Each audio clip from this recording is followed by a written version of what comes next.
Welcome to start third part of class 7th history chapter number 4 the Mughal Empire. Under this part first heading is Zabt and Zamindar.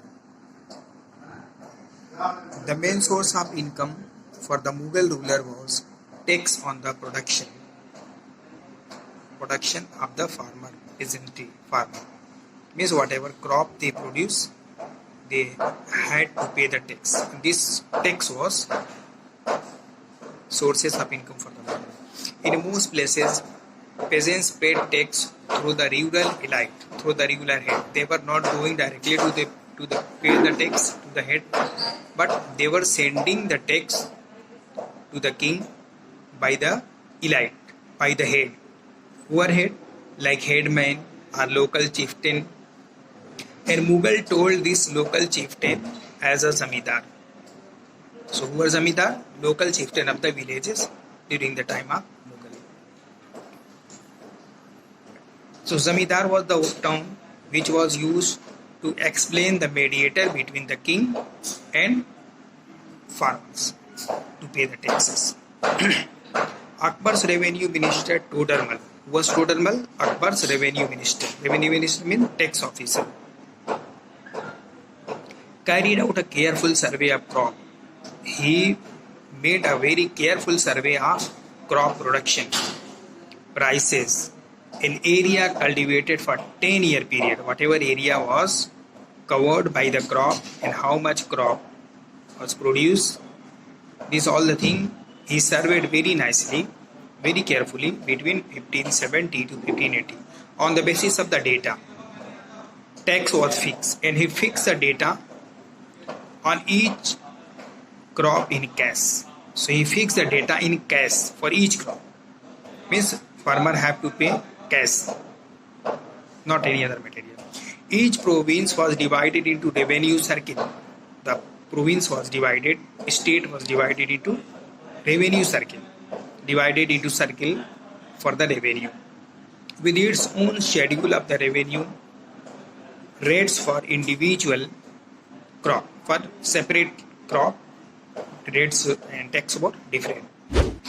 This revenue system was known as Zabt, and this revenue system was known as Zabt. So what was Zabt? The amount of rate which was fixed for different type of crop. After careful survey, so this was known as Zabt. It was prevalent in the area where Mughal administration could survey. So it was available only, this Zabt and survey. This Zabt was available only on the land where survey was done. But in some other area, survey was not done. So this Zabt was not started. This different cash tax on the crop was not started. And those areas were where Zabt was not started, those were Gujarat and Bengal. Many were there, so this is for example Gujarat and Bengal. In some area of the zamindar, the zamindar exercise a great deal of power. In some areas, zamindar has very great power. The exploitation by the Mughal administrator would thrive them to reveal, and when they are having good power, and sometimes Mughal administrator exploit them, torture them, or disturb them in any way. So they rebel. They start uprising, rebel against the government. They goes against the government. Who goes? Zamindar goes against the government. And sometimes zamindar and farmers, they join. They make one goal forward for the rebelling against the government, against the Mughal government, Mughal authority. This peasantry revolt challenged the stability of the Mughal, and this revolt challenged the stability of the Mughal Empire in end of the 17th century. It created problem for the government. Next heading is Akbar's policy. A broad feature of administration was laid down by Akbar. Akbar followed a great administration, very good and great administration. And it was elaborated, discussed. And this Akbar's administration is explained in detail in a book. That book is written by Abul Fazl. This is a person name. This person named Abul Fazl has written one very famous book. The book name is Akbarnama. Akbarnama. So Akbarnama has many volumes. So in the last volume of Akbarnama book is Ain-e Akbari. So in Ain-e Akbari, Abul Fazl has explained very properly about the administration quality of Akbar. Abul Fazl explained that the empire was divided into province. Complete kingdom was divided into province. Province was called Suba. And each province or Suba was governed by a Subedar. Each Suba was governed by a Subedar. Subedar carried out both political and military functions. Subedar was responsible for both political and military work. Each province also had a financial officer. And each province and each Suba had a financial officer. Financial officer means that tax department. And he was called Diwan. Financial officer was called Diwan. For the maintenance, what was his responsibility? Maintenance of peace and order in his province. To maintain peace and order in the Suba province. Subedar was supported by many other officers. Like Bakshi. Who was Bakshi? Military paymaster. The person who distribute the salary, who pay the salary to the military. And he was also supported by some others like Sadr. Who was Sadr? Religious and charitable patron. He was a religious person to give the donation and like that. Some military commander, and they were known as Faujdar. And town police commander Kotwal. So Kotwal, Faujdar, Sadr, Bakshi, these all help for the working to Diwan. It was Diwan, financial officer.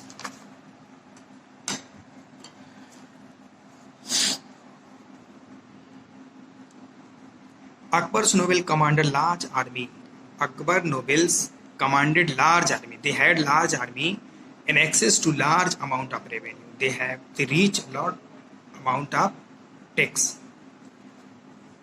While they were loyal to the empire, and they were very loyal to the empire, function efficiently. Empire work to be done properly. But in the end of 17th century, many noble had built independent network of their own. They started their own thinking and their loyalty became less. Means their faith, their love for the kingdom, their emotions with the kingdom and king decrease. So they started to think for their self-interest, for the self-benefits. While Akbar was at Fatehpur Sikri during 1570, he started discussion on religion. He started discussion on the religion like ulama, Muslim scholar, Brahman, Jesuit priest who were Roman Catholic and Zoroastrian. This is also religion. So he called religious scholar of all the religion forward to discuss about the religion.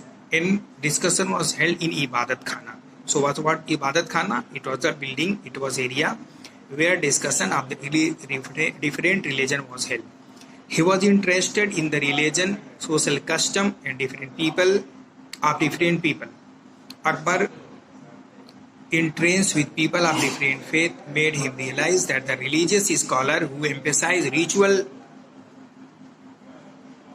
dogma, those who emphasize ritual things to do. Dogma means ritual things to do, like a statement, interpretation, declare as authority with the expectation that it would be followed without question. Means ritual and dogma means people have to follow without questioning. It is logical or not, they have to follow. So he told that these all the emphasize were often dogma. Dogma means intolerance.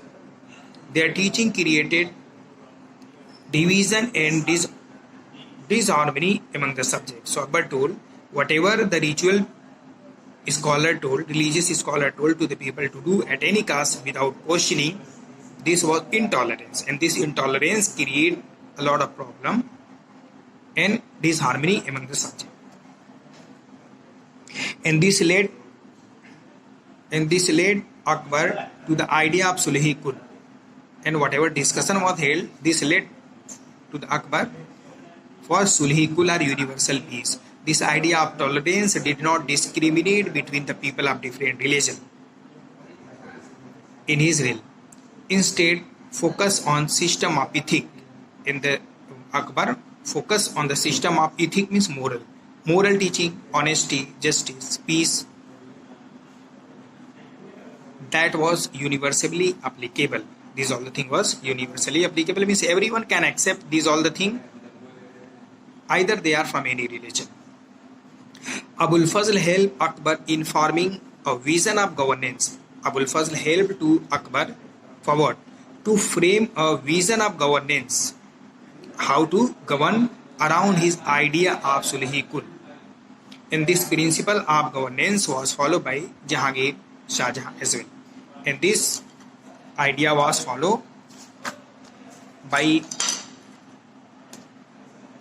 Shah Jahan and Jahangir as well. Now, Mughal Empire in 17th century and after. The administration in the Mughal military efficiency of the Mughal Empire led to the great economy.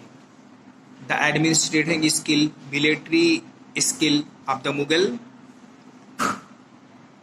this too, that administrative skill and military skill, these things were reason for the Mughal for great empire, big empire, with great economic and commercial prosperity, with great economic financial prosperity.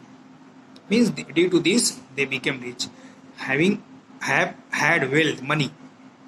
International travel describe it as a fabled land of wealth. Fabled land of wealth means it was, as a story, Mughal land was told that it is fabled land. Fable means story land for the wealth, that they are very rich. In short, they wanted to say. But this sometimes some of the visitor appealed. Some of the visitor appealed.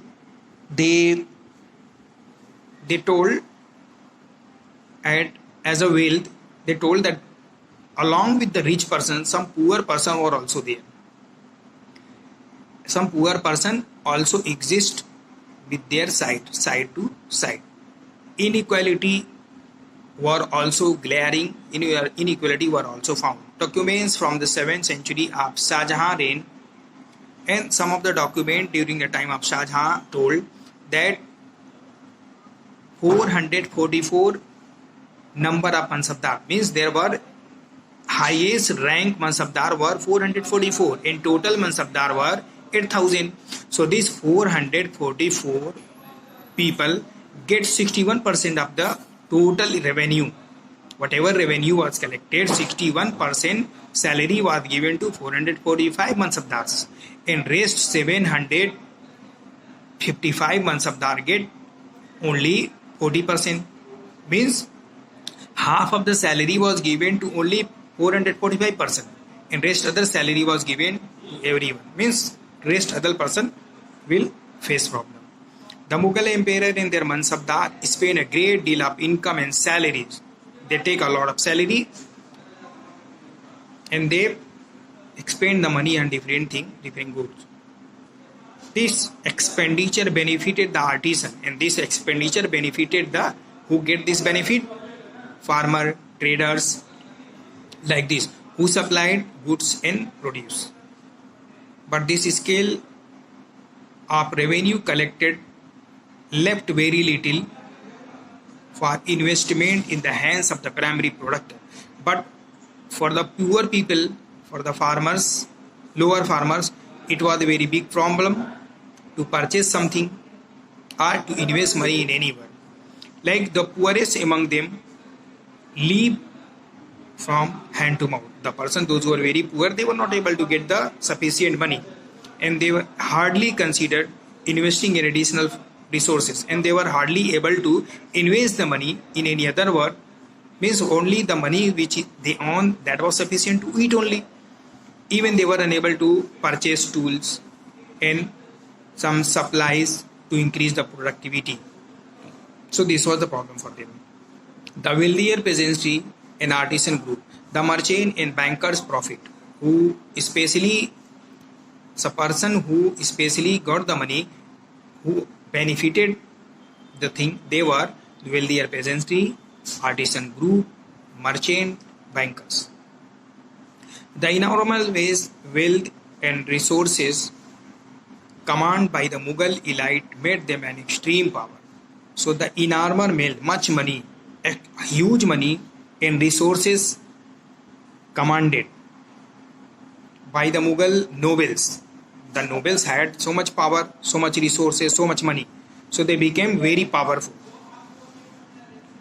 In this, when they became powerful and the king became a little weak, so the nobles who became very powerful, so during the time of weak king, they declared themselves as the king wherever they were governor or they were having any other post. They declared themselves as a king of that area, and they became independent king. For example, Hyderabad, Awadh, and some other. The governor of Hyderabad and Awadh, they were very powerful. So during the time when the Mughal emperor became weak, they both declared themselves that now we are king of this area where we were working as a governor. By this we came to end of this chapter.